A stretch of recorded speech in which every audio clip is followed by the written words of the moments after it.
હું Gujarat ATS, NCB અને કોસ્ટગાર્ડની આખી ટીમને ખૂબ ખૂબ અભિનંદન આપું છું.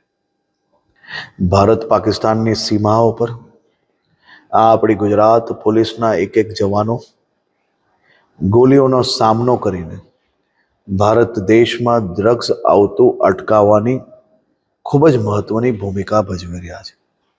એટીએસ, ગુજરાત પોલીસ, કોસ્ટગાર્ડ અને એનસીબીની આખી ટીમને આ એક પછી એક ઐતિહાસિક ઓપરેશન કરવા બદલ ખૂબ ખૂબ અભિનંદન આપું છું.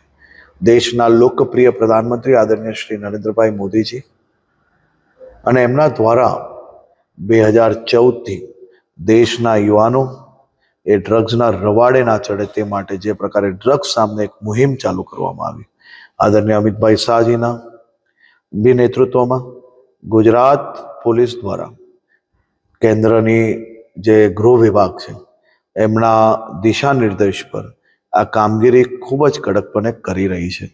ગુજરાત પોલીસે આ ઐતિહાસિક ઓપરેશન્સ એક પછી એક ઓપરેશન્સને સફળ પાડીને ભારત દેશના શ્રીલંકામાં જતું ડ્રગ્સ અને બીજા દેશોમાં જતું ડ્રગ્સ અટકાવીને હજારો લાખો યુવાનોનું જીવન બરબાદ થતા રોકવાનું કામગીરી કરી છે. હું ફરી એકવાર ગુજરાત એટીએસની ટીમને ખૂબ ખૂબ અભિનંદન આપું છું. રાજ્યના ગૃહમંત્રી તરીકે બી અભિનંદન આપું છું અને આ રાજ્યના એક યુવાન નાગરિક તરીકે બી હું મારી રાજ્યની પોલીસ અને એટીએસની ટીમને આ રાજ્યના સૌ યુવાન ભાઈઓ અને બહેનો વતી ખૂબ અમારા પરિવારના સભ્ય છે અને પરિવારના સભ્યો જોડે વાતચીત મળવાનું આ તો રોજિંદુ કાર્ય છે, પરંતુ એ કોઈ સ્પેશિયલ બેઠક કે કોઈ વિષયોને લઈને બેઠકો કોઈ બી પ્રકારની થઈ નથી.